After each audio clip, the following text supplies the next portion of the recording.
Hello everybody, welcome back and thank you for joining me for another video. All right, let's get to the dried results of my last video. So everybody loved it. I don't think there was any negative comments about it. I love it. It dried so perfectly.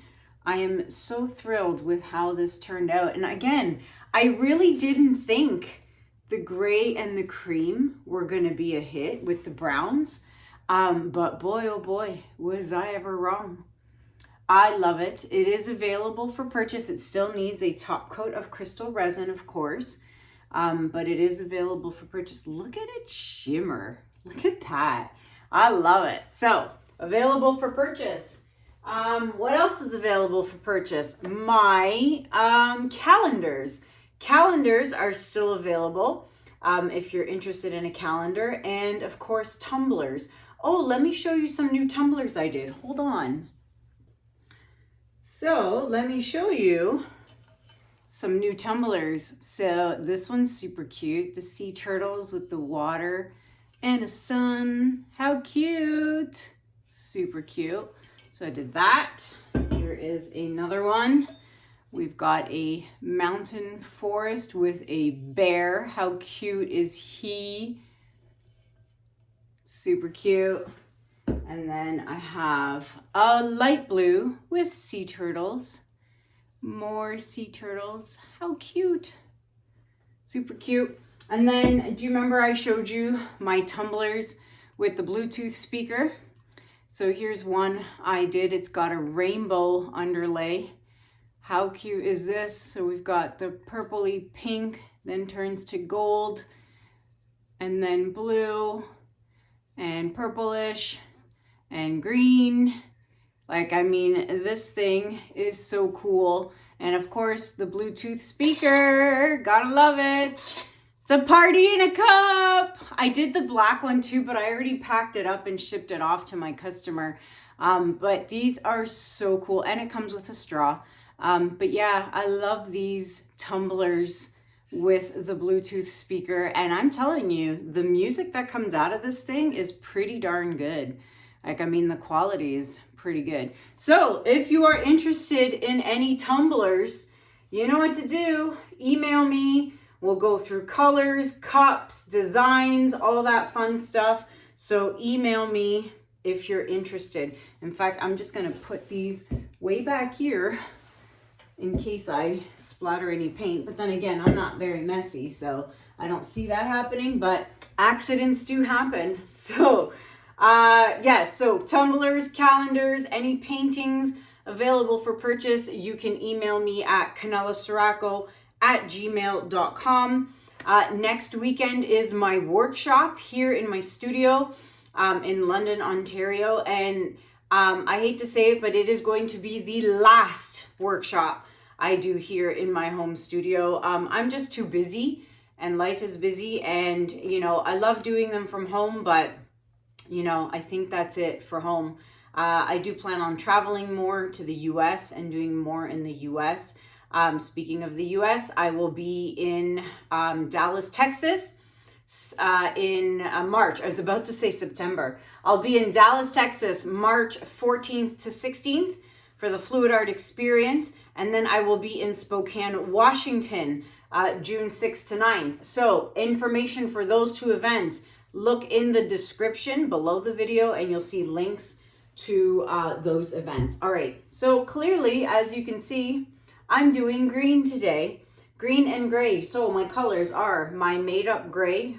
So it is just titanium white and oxide black, and I'm running low. This should be just enough to do this one piece, and then I'll have to make a new gray. So gray, and then my base, other base, is Permanent Green Deep by Amsterdam.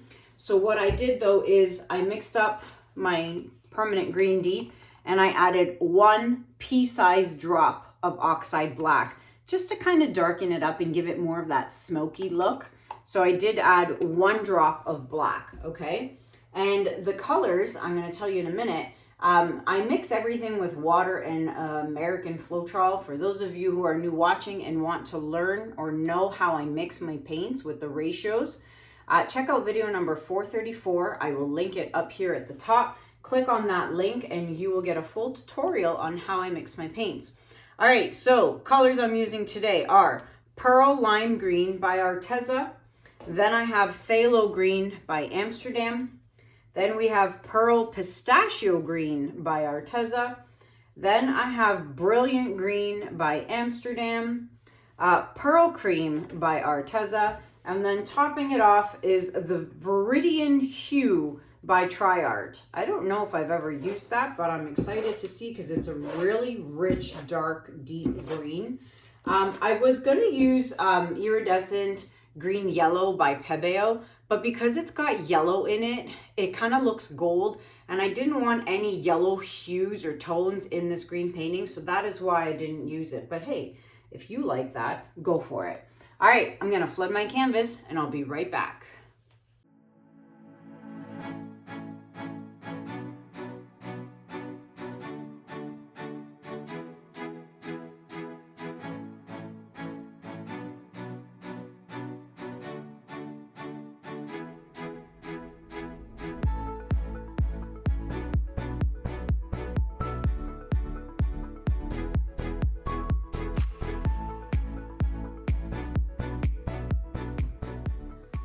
All right, canvas flooded, a little bit difficult there, flooding this sucker.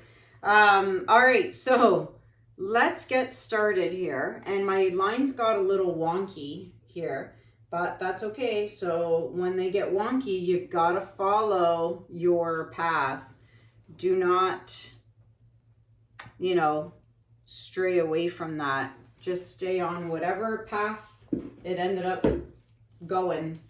So you don't want to change that. All right, so let's see. I also contemplated putting in Reflex Green, which is a very neon green by Amsterdam, but I opted against that too. Uh-oh, do we have a clog? What's going on? Oh, there it is. I opted out of that as well because I think I'm trying to keep this like a dark smoky type of green palette, and I thought adding the Reflex Green was going to be way too bright. So this is the brightest green I have going in, which was Brilliant Green. So we'll see how it turns out. And then of course, as always, the Pearl Cream by Arteza. All right, so I think I've done almost all the colors. I still have to do red and orange. I know, a lot of people want red and orange too, like a Bordeaux red. That would be really cool.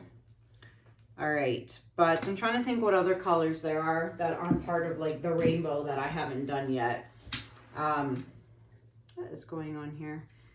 I'm running out of butane in this sucker. Yes, I am. It's dead. She's dying. She's dead. Well, good timing on that. Oh my God, pop, little bubbles, pop. It's dead. Okay, that's okay. All right, let's blow this out.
except for this part. This little squiggy nub that's sticking out right here. But look at this dark green, this TriArt. I like this Veridian hue by TriArt. I like it. It just, look, it's got this, when I show you in the close-up, you'll see it's got this really dark border. Oh, I love it. I love this. Oh my gosh. I surprise myself. I really do. Let me bring this nub in. See? Just like that. I love that. You just basically skim the top of the painting with your finger and then just drag it back. You can easily manipulate it. It's so awesome. It's like magic eraser, like my finger's magic. I don't know what to do with this part. I ended up blowing it and now like over the edge. And I kind of wish I hadn't done that to be matchy with this side. I could fix it. I could potentially fix that. I'm going to think about that. But in the meantime, yeah, I might fix that. Do I have enough to fix it? Oh yeah, I've got enough. I may just fix that. But the rest is gorgeous. I love it. Very good. All right, so I'm going to have to work really hard on fixing the edges because this green is transparent. You see the little square here and it's not filled in. It's transparent, which means it's not covering my sides, you know, as opposed to this. See where it's filled in, the square? That means it's opaque, for those of you who didn't know that. But yeah, actually all of my greens, except for olive green deep, but even the phthalo green is transparent. So yeah, there's like, I can really see the canvas here. So this is going to be a bit of a challenge. So if you're ever using a transparent paint as a base, you're better off just painting the edges first, just for coverage, better coverage. But who the heck has time for that? I did not have time for that today. So that's why I didn't do that. But yeah, it's probably best if you paint the edges with just a brush or a roller. But yeah. Oh my gosh, I love it. Okay, I'm gonna fix my edges and I'm gonna bring you guys in for a close-up. Be right back. All right, everybody. So don't forget to take your stick and oops, you want to scrape those drips. Very important. Do all 4 sides, come back 10 minutes later, do it again. All right, let's check out this close-up. See that rim I was telling you about with the TriArt? I love it. It's so pretty. And I did end up scraping this bottom corner, but it's moving. So a little bit has gone off the edge and a little bit has gone off the edge there, but I'm okay with that. But it's also close to the edge up there. So it's kind of matchy. But yeah, I love it. Let's check it out with the shimmer. All right, so the lights are off and the flash is on. And there should be quite a bit of shimmer in here because there were 3 Arteza pearls. Now again, if I had added the Pebeo iridescent green yellow, there would have been a lot more yellow in here. And there is, you know, a little bit, like, I mean, that looks like yellowy gold, obviously. But the iridescent green yellow would have been a lot more than that. So I love this though. I really surprised myself with these color splits. You know, I'm not a green fan, I'm not a pink fan, but I love the way they turned out. Here's that, look at that rim. It's like a river. It's so cool. I love it. And there you have it, everybody. I would love to know what you guys think about this in the comments below. It is available for purchase. I love this part. It's really cool. I actually really like that. If you're interested, you know what to do. Email me. This is like the Emerald City from The Wizard of Oz. Yeah, that's actually pretty cool. I like it. I like it a lot. Let me know what you guys think about it in the comments below. I'm running out of color ideas. I know there's still red and orange. Is there anything I missed in terms of colors? I think I've done them all, but let me know in the comments below. There you have it. Until next time, my friends, thank you so much for watching. Have a good day Have a good night, and I'll see you guys in the next video. Take care. Bye.